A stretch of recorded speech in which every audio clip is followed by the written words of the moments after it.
Hey everyone, Karen the Warp Spinster here. Thank you for joining me today on my channel. Welcome.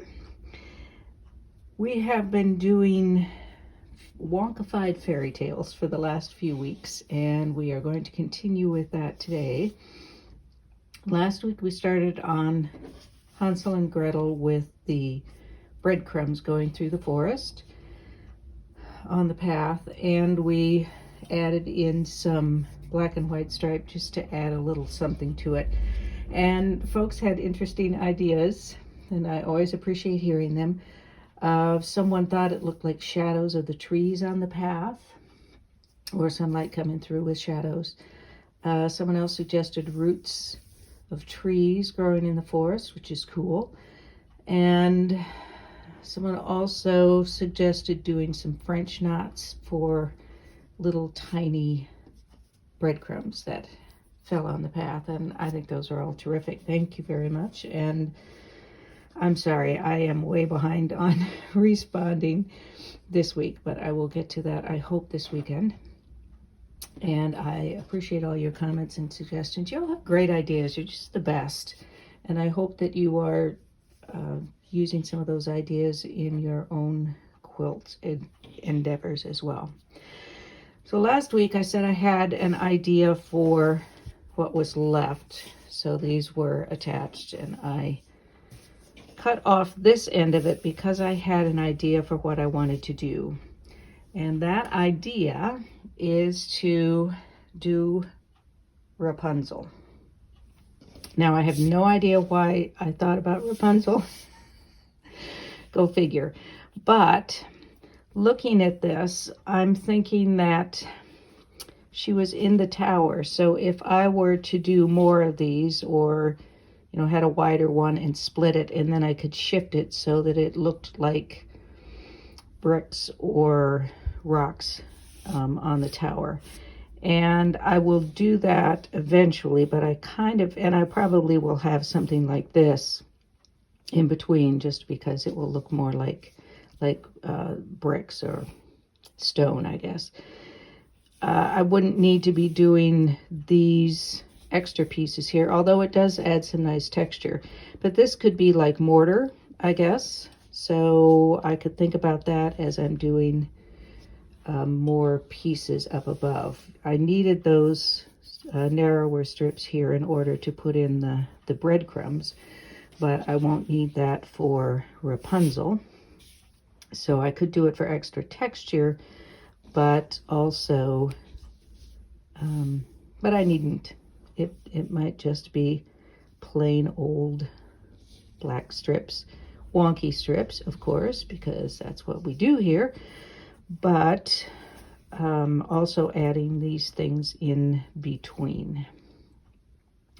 And I think I'm going to do that now, is just add another narrow black and white stripe there, and then add on a little bit more black up here, just so I can play with a little more space. Now, because it's Rapunzel and she's got very long hair and it's a very high tower, then for the quilt I would probably do a very long piece, maybe even one that goes the entire length of the quilt. And then I also have some yellows and golds here for her golden hair that she lets down.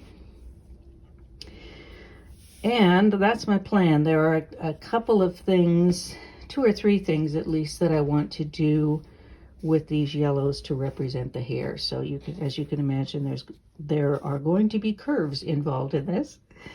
And we will get to that shortly, but I want to add a little bit more length to this before we get started on the golden hair. Now I have a little more length, or height, I guess, to work with. And while I was looking for more of that stripe in my stash, I came across this fat quarter that I think would also be great to use. Maybe more of it than I've been using here, so you can really see what it is. I have no idea how long ago I bought that. Pretty sure I know where I bought it, but not how long ago. So we'll see if I would have enough to do much more on the Rapunzel piece. So now we have yellows. Typically, art-wise, color theory-wise, dimension-wise, you would put the darker in the back and then go lighter as you come forward. I may or may not do that. I'm not sure I really care this time. I may almost go opposite because I'm going to be having some shadowing through because I think I'm going to be cutting across pieces. So I'll put in a curve and then I'll put in another one that probably cuts across that. And there would be less shadow through if it was a dark going on top of a light. But I think I will start with this yellow, which is sort of a medium one in the range that I have. And I will cut off a piece and then we'll do it is a stronger color than you're seeing here. Let me see if I can get the color better here. All right, my camera did not want to improve the color much, so this is just brighter than it looks. How it looks on camera is about what this color actually is, so it probably won't matter to you because you can't see the real thing. So I am going to cut a piece for this to do our first curve, and we'll see where that takes us. You know, I don't know, we can do that later, I think. All right, I'll be back. All right, I have the color a little better, I think. And now this piece I am going to use to cut a curve, probably an S curve, perhaps quite a gentle one. And I want to be, maybe I want to do the right side first. No, we'll do it this way. All right, so I'm going to cut a curve that's going to be sort of an S curve and probably narrower down here than up here. I don't know why I'm worrying about this because we aren't known for being literal here, are we? But just do a curve that includes both the gold and the background. This piece goes away, and there is my first curve that I'm going to piece. Then I'll come back and cut these two for the second side. So I've marked the ends of the curves here. My preference is to be able to do a convex on top, but because it's an S curve, I'm going to be doing both of them anyway. So I've marked where I start here. I can just flip this over, line up my mark. Gentle curves, not going to be a problem. I'll use needle down, go slowly, and stop if I need to, and just lift the fabric gently over as I go, making sure that my 1/4 inch measuring is being done where the needle is, not the front of the presser foot. I had a couple of pressing choices, of course, as I always do, to either press over here or to the left toward the dark or toward the yellow. Ordinarily, in something like this, well, for two reasons, I would prefer to press to the yellow because it's just easier because there are no cross seams here. I've got a lot of cross seams here.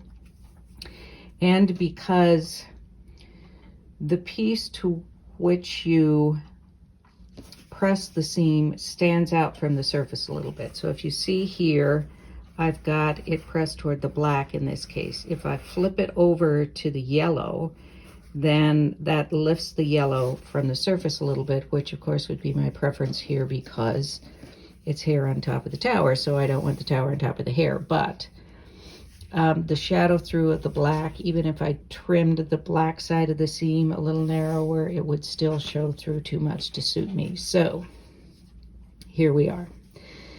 And now I want to do the other part of the hair. So I don't necessarily need the same curve that I have here. I mean, it doesn't have to be a mirror, not a mirror, a parallel of that. So I'm going to start getting this wonky on the side if I start doing this, but I think I'm going to. It won't be exactly parallel, and of course these are not going to match, but we'll just say that they took a turn underneath her hair, right? And remembering I've got a 1/4 inch coming off either of these pieces, so I'm going to bring this out as far as I can as her hair is coming down. I will put on my glove so as to not make you all nervous. The klutz glove on, and which is probably good because I've been putting up bookcases in my living room and assembling and putting them up, and wow, I'm usually not particularly clumsy with tools, but wow, I had a day yesterday. I stabbed myself with the Phillips end of a Phillips screwdriver, and that was painful on my thumb, and then well, never mind. Anyway, it's probably safer for me to have a glove on. All right, so now I'm going to follow this curve that I had. I can change it a little bit if I want to. So say up at the top, I want that to straighten out a little bit more. I can just recut the curve. So long as I'm cutting through both layers, then I can match the curve. Now, in this case, the piece underneath is coming out, but before I move this, I want to, again, mark where the edge is. And we're going to, you know, when you do this kind of stuff, you're not going to stay square on your pieces, and that's all right. So that comes out, and now I'm going to sew that curve in the same way. Here is one lock of Rapunzel's golden hair, and we have so many choices now. So I could actually do one that's inside of this curve, which would be kind of fun, but it would make everything very narrow. I could do another one that cuts across it and goes up like that. I could do one that's kind of parallel but cuts into that one and then back. Well, no, I guess it probably, well, I could do whatever I want, right? And up there. So I'm going to do another pieced curve, and then I'm going to look at doing an applique curve. So let's do, as I said, I'm doing everything backwards here. Go with a little bit darker color. Once I have a piece, we'll come back and cut a curve. Now you can always be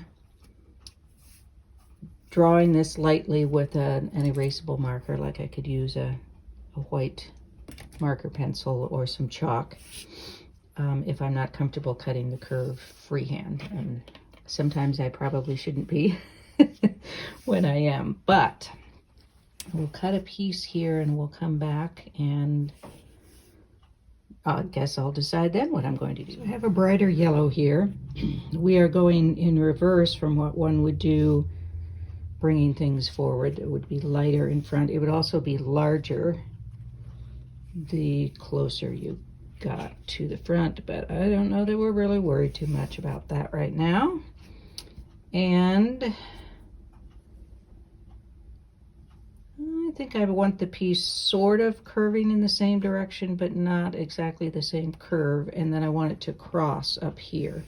It doesn't have to cross very much because as I do the seams, of course, it's going to pull it in. So let's have this one be more curved. Going up here, going over lots of seams here, and then up to there. Now it is what it is. I could recut it, of course, but let's go with this.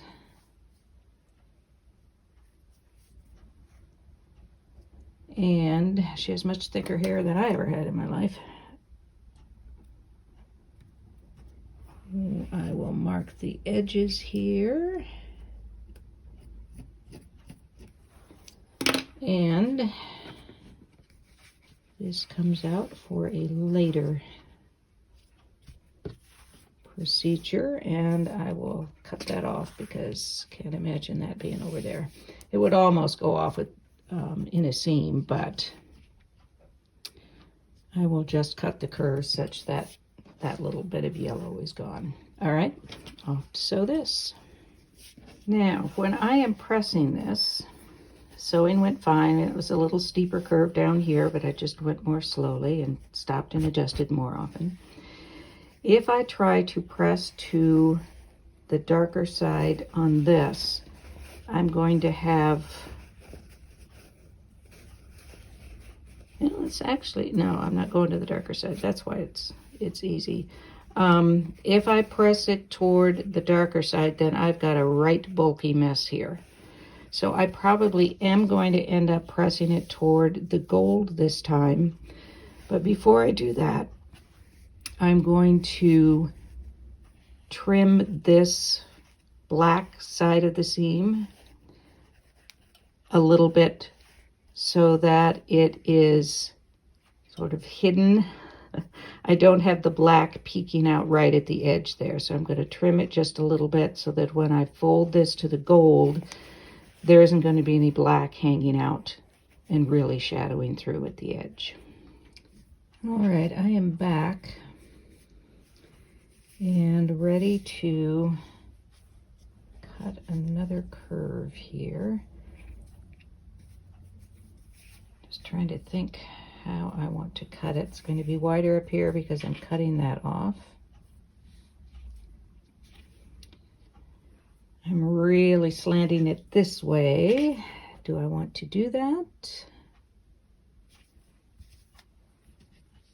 And maybe I want to shift it up a little bit, which cuts it off down here, and I lose some length.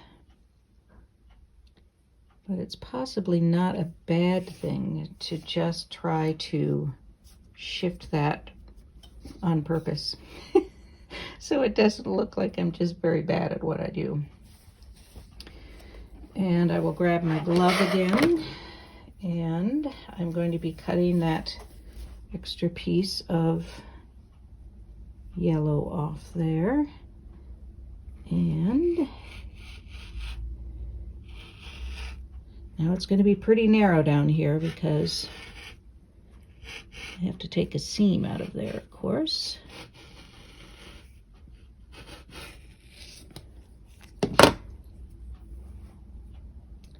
And we're going to go with that. I shall mark the edges and sew that curve, and then we'll come back and do an applique, which will, I think, make it look more hairy. All right, that looks a little more like hair than when we first started out. I've got some pretty uneven bits going on here, so I'm going to trim those off because applique is coming up next, and that won't distort them theoretically anymore. And I'm trimming just as little as I can because I don't know what I'm going to end up doing with this block, and I want to save as much of it as I can. Maybe that I have to square it up more in the end, but for now I'm going to keep it as best I can. And now we're going to talk about an applique piece, which is going to go on top, of course. And what do we have for, I could do a very light one, but I really think I would rather be doing a dark one. This one's a little bit darker than that. And this I can make into a nice curl at the end, which is what I am looking to do here. And I think in this case, I might even make myself a little bit of a paper pattern just to make sure I'm not wasting fabric, because spatial relationships in Karen's brain do not get along well. So I'm going to grab a piece of paper and sketch out a curl. I have a piece of paper that covers about the width and area that I want. And I want to make sure that the curl is going to be within a seam line. So I'm going to do something like that.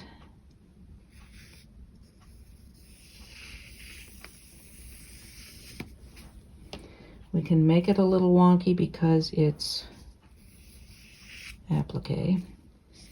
And I am drawing over seams here, which is why it is lumpy and bumpy.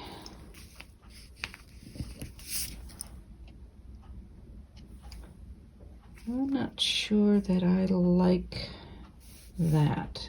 See, this is why I'm drawing it first.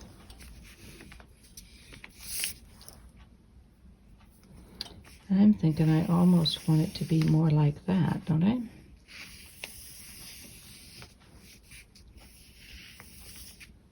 Would it really be more of a curl? Like that? That's better, isn't it? Okay.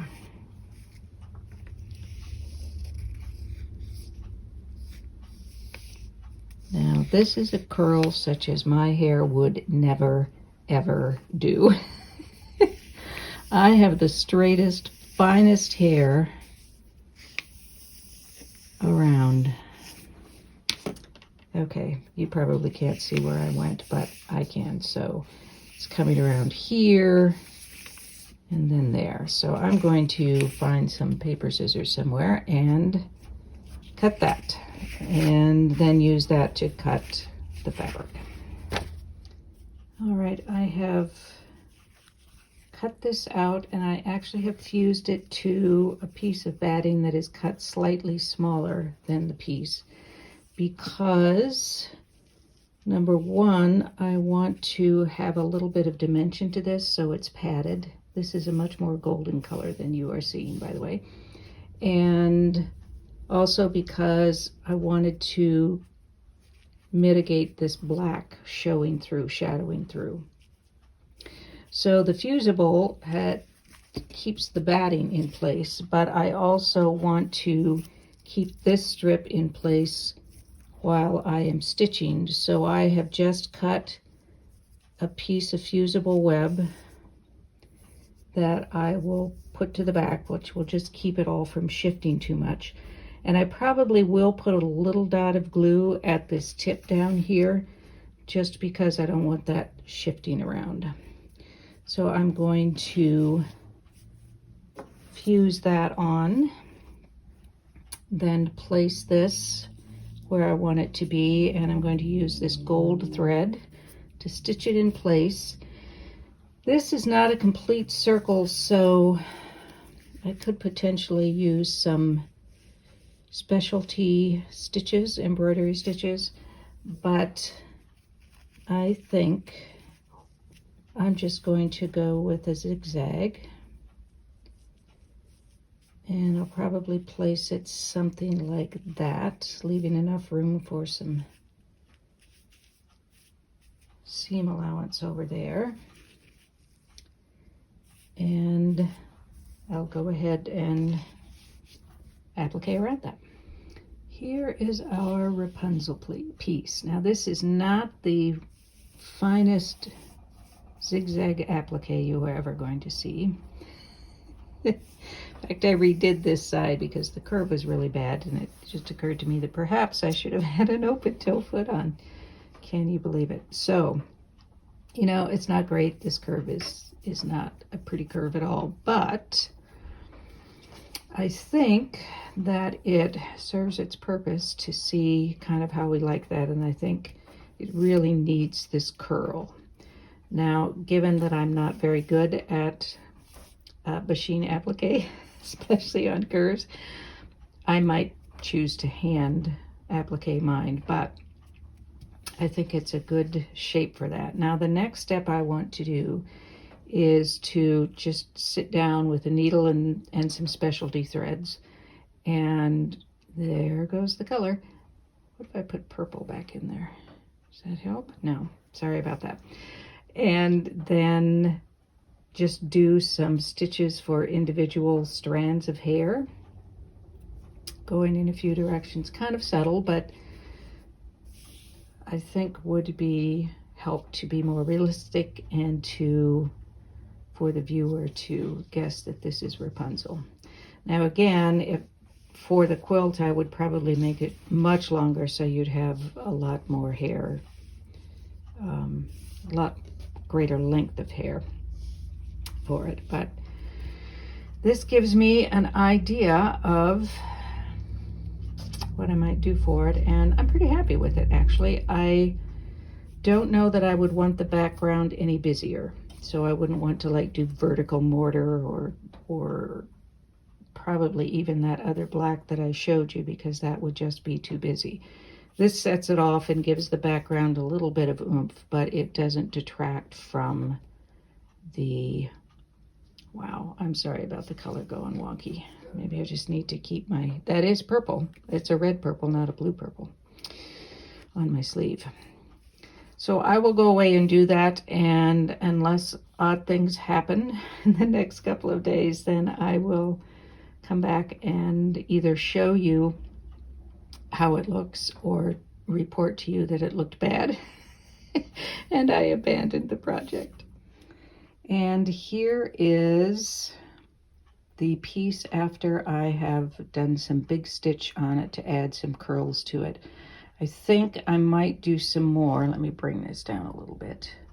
I'm trying to keep my hand and my arm out of the picture because that seems to be the best recreation of the color if I don't add anything into it. Just some different curls. I wanted to fill the space up a little bit more and give it kind of an idea of wispy bits of strands of hair. Plus I think it just adds some nice design feature to it. So that's it for Rapunzel for this week. Next week I think I'm going to take a break from the fairy tales to try out something that's in my head, and I want to try to get it down on paper, so to speak, in fabric before I lose track of it, and see if it's worth pursuing. So I will think about that for next week, and I hope I'll see you there. Thanks again for joining me. Don't forget to like and subscribe. I hope to see you next week, and in the meantime, be well, be safe, be happy, be quilting. Peace out.